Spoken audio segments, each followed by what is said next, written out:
Halo teman-teman semua, kali ini kita akan membahas terkait dengan audit atas pendapatan dan beban operasional. Nah, langsung saja kita masuk ke kasusnya.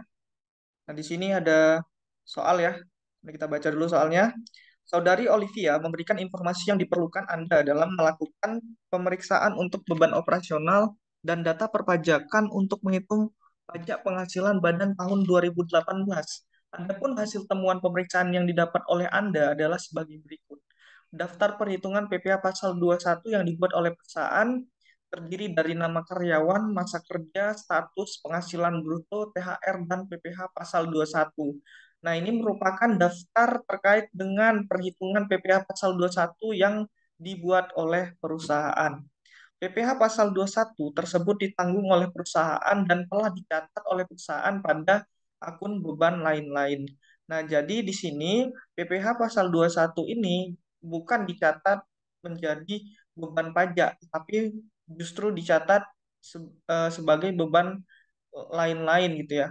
Nah, di sini juga dibilang ditanggung oleh perusahaan. Nah, oleh karena itu, yang seharusnya tadi beban pajak, karena ini merupakan ditanggung oleh perusahaan, maka pajak-pajak tersebut tidak diakui beban pajak, tetapi diakui sebagai beban gaji, karena ini ditanggung oleh perusahaan, sehingga perusahaan mengakui sebagai beban gaji. Gitu ya. Nah, kita lihat untuk pengisian bukan modul ya, schedule M21 ini. Nah, schedule M21 ini itu terkait dengan PPh 21 ya, perhitungan PPh 21. Nah, di sini adalah penjabarannya ya. Di buku 2 begini schedule-nya. Nah, kita isi seluruh kolom-kolom ini ya. Ada nama karyawan, masa kerja, lama bulan, status, penghasilan per tahun, bruto per tahun, THR, dan total penghasilan brutonya sampai dengan eh, ini ya, biaya jabatannya dan sebagainya itu kita bisa carinya berdasarkan ketentuan perpajakan. Nah, mulai dari sini sampai dengan total penghasilan bruto ini kita bisa dapatkan di soal tadi ya, di soal tadi ini. Nah, sehingga kita kita copy saja ya, yang ini dari nama karyawan sampai dengan THR, sehingga kalau ditotalkan ya, penghasilan bruto per tahun ditambah dengan THR itu adalah total penghasilan bruto. Nah, semuanya ini ditotalkan ya, berikut juga terkait dengan penghasilan di bawah PTKP ya, ini di bawah PTKP. Nah, jadi ada 100 orang, ya ada 100 orang penghasilannya di bawah PTKP, sehingga udah bisa dipastikan 100 orang ini tidak akan dipungut pajaknya dan juga tidak akan ditanggung oleh perusahaan gitu ya. Nah, nah, ini kita masukkan tadi ya, sehingga total penghasilan bruto itu adalah penambahan dari penghasilan bruto ditambah dengan THR ya. Kemudian ditotalkan, nah biaya jabatan BPJS itu dimasukkan sesuai dengan ketentuan perundang-undangan yang berlaku ya. Karena ini 2018 masih pakai Undang-Undang PPh ya, bukan Undang-Undang HPP ya. Nah, di sini kita kalikan saja ya. Jadi di ketentuan undang-undang itu biaya jabatan itu dipungut 5% dari total penghasilan brutonya. Sehingga di sini bisa kita kalikan ya. 5% dikalikan dengan total penghasilan brutonya itu adalah 195. Sehingga kalau kita cari 0,05 dikalikan dengan 195. Nah, itu ketemunya adalah 9.750. Nah, karena di sini maksimal berdasarkan peraturan perundang-undangan itu adalah 6 juta, dan hasil perkalian 5% dikalikan total penghasilan bruto ini adalah 9 juta sekian, maka yang boleh diakui adalah sebesar 6 juta. Jadi pengurang dari total penghasilan bruto ya, itu adalah maksimal 6 juta ya, meskipun hasil di sini adalah 9 juta ya. Nah, sehingga perlu ya kita tulis di sini 6 juta ya, karena maksimal yang boleh diakui 6 juta. Nah, untuk BPJS sendiri itu adalah 3,7% ya. 3,7% dikalikan total penghasilan brutonya. Sehingga total penghasilan bruto dikurangi dengan biaya-biaya terkait dengan pengurang pajak, ya, biaya jabatan dan BPJS, maka menghasilkan penghasilan neto. Nah, di sini bisa kita kurangkan aja, kita cari gitu ya. Nah, kemudian kita drag aja ya rumusnya seperti ini. Nah, kita lihat di sini untuk nomor 7 ya itu Catherine, penghasilan netonya itu adalah di bawah PTKP, sehingga di sini sudah dipastikan bahwa Catherine ini tidak ada PPh satu yang terutang ya, sudah kita kosongkan aja, nggak apa-apa ya. Nah, jadi yang di atas PTKP, ya di atas PTKP itu ada 5 orang ya, ada 5 orang ya. Selain itu dia di bawah PTKP ya. Kalau kita lihat nih di bawah PTKP ya. Nah, ini PTKP 52 ya. Nah, ini di bawah PTKP semua ya, sehingga kita abaikan saja. Jadi ada 5 orang yang di atas PTKP. Nah, untuk penentuan PTKP sendiri, itu kita bisa lihat dari statusnya ya. Kalau misalkan K1, K3, TK, itu dari mana ya? Ya, kembali lagi kita melihat undang-undang perpajakan gitu ya. Sebelumnya kita udah pelajari di mata kuliah perpajakan.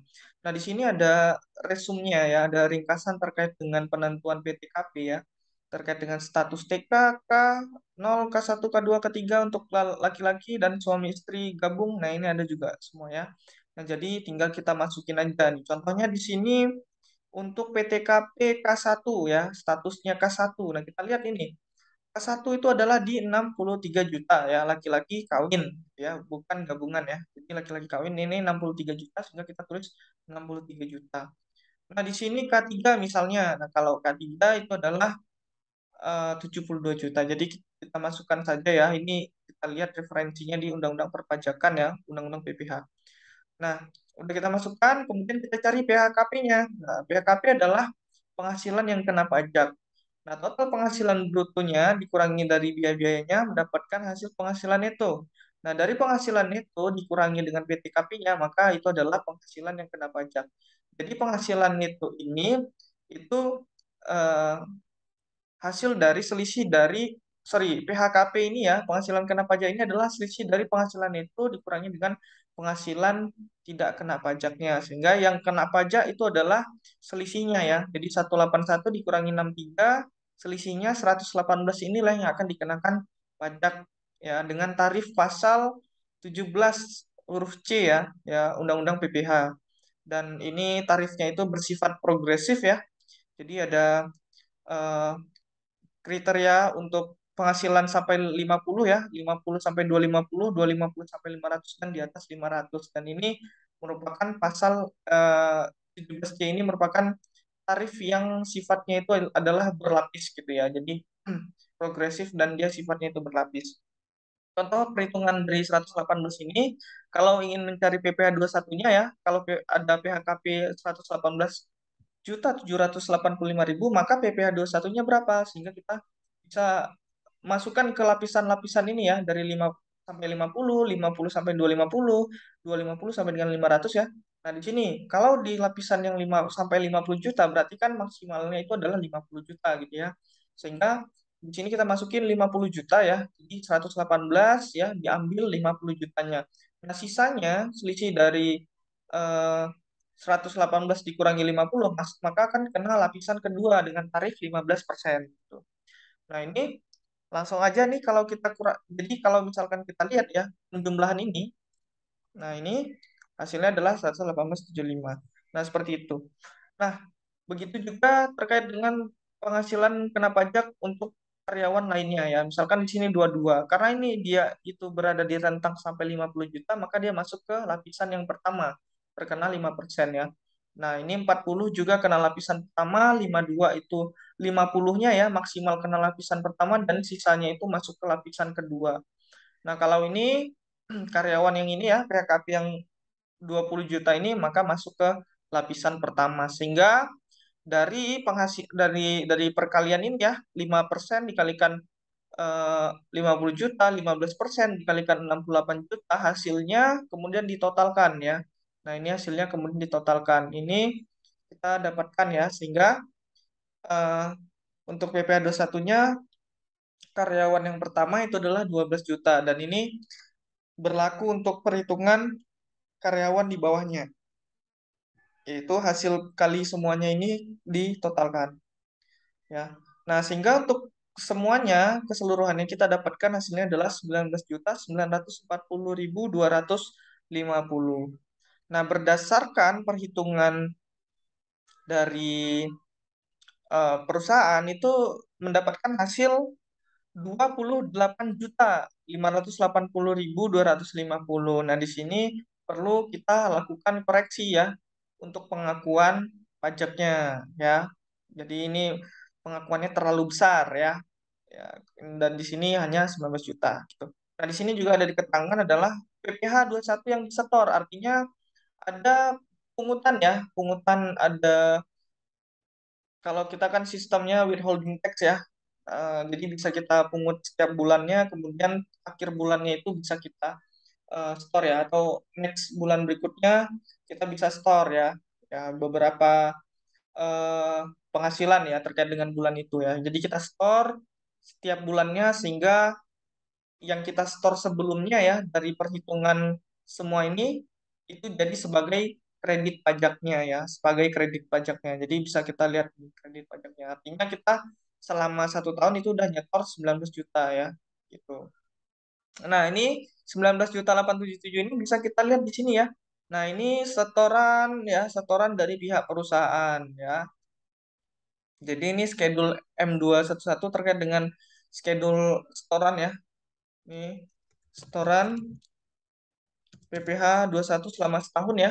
Jadi di masa pajak Januari perusahaan menyetor sampai ini ya 1.807.000 dan ini di buku seterusnya sampai dengan bulan November itu disetorkan ya sebesar ini ya. Nah, ini kita bisa lihat ya lampiran yang di buku. Nah, di sini nominalnya adalah 1.807.000. Jadi sudah sesuai. Oke. Dan ini sampai November kita jumlahkan artinya di sini ada penyetoran totalnya 19.877 dan ini sama dengan yang di sini ya. Soal di sini itu 19 juta itu dari hitungan yang mana? Yaitu dari lampiran ini. Ya, atau kita bisa menghitung sendiri juga hasilnya juga sama. Nah, kemudian apa yang perlu kita koreksi? Yang pertama tadi ya terkait dengan perpajakan tadi. Ya, kita lihat di M2 ini terkait dengan utang pajak, maka kita bisa mengkoreksi ya, mengkoreksi yang perlu kita lakukan. Ya, kita lihat dengan perhitungannya apabila ada perbedaan antara auditor, kemudian jurnalnya juga salah, ya perlu kita koreksi.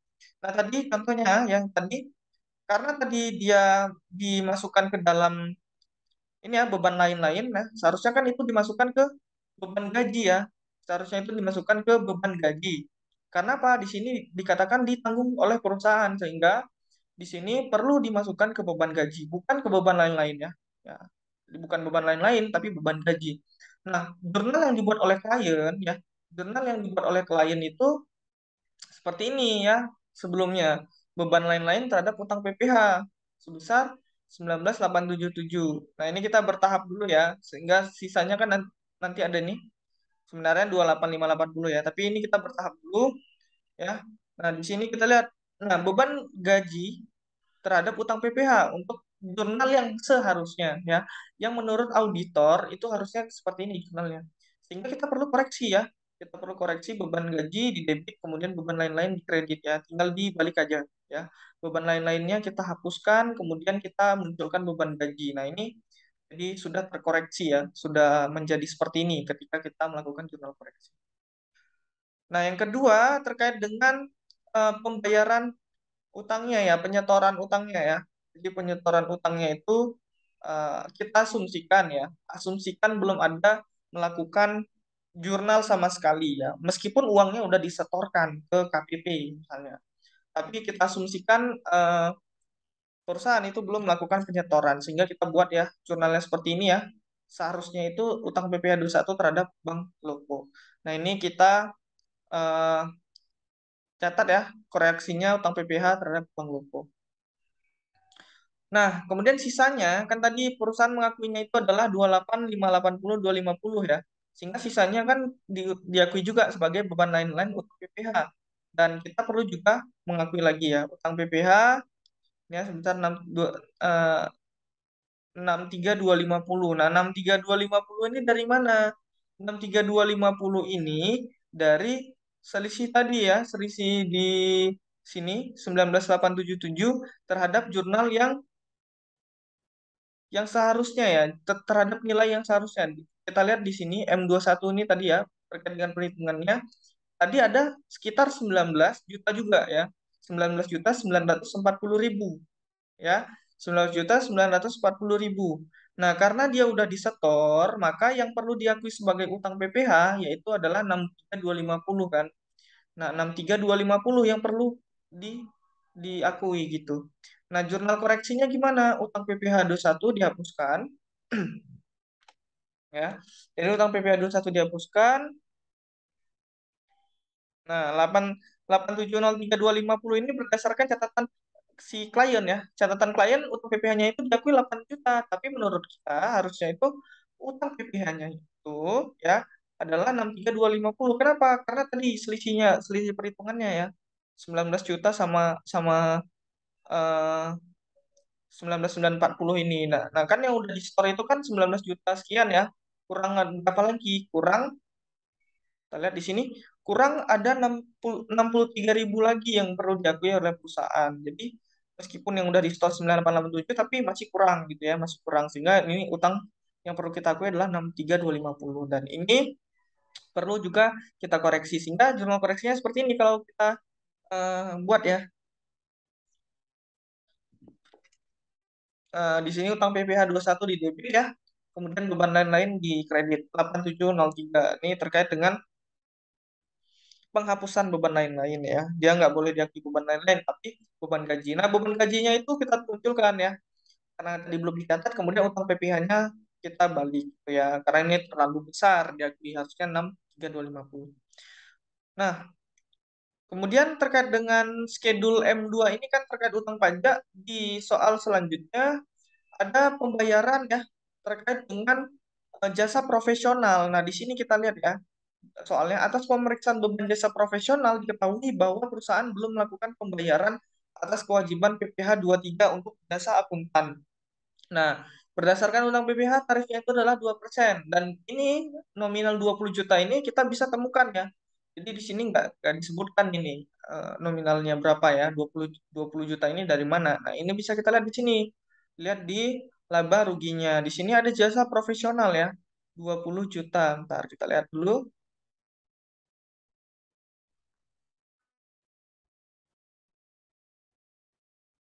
Oh, sorry, di PL3 ya. Di PL3 ada jasa profesional ya, 20 juta ini ya, bukan di laba di PL3. Sehingga perlu kita melakukan jurnal 2% dikalikan 20 juta. Karena dia tadi belum melakukan, berarti no entry. Dan seharusnya itu jurnal seperti ini, beban lain-lain utang PPh ya, sebesar 2% dikalikan 20 juta ya. Maka ini perlu kita juga sebagai koreksian ya. Nah, nah ini untuk terkait dengan jurnal-jurnal utang, terkait utang pajak ya, di untuk memenuhi ini, untuk memenuhi ini ya, untuk memenuhi schedule utang pajak gitu ya. Nah, kemudian ini jurnal-jurnal di modul lain ya, modul 2, modul 7 ini perlu dimasukkan juga ya, karena ini terkait dengan utang pajak. Dan ini nanti ada korelasinya di sini ya. Ada korelasinya di perhitungan untuk schedule M2. Nah, ini bisa teman-teman buka lagi ya di Excel-Excel sebelumnya ya, terkait dengan modul 2 dan modul 7. Ini jurnalnya seperti ini. Oke. Oke, untuk itu nanti kita akan membahas di video selanjutnya ya terkait dengan schedule M2 ini. Oke, terima kasih.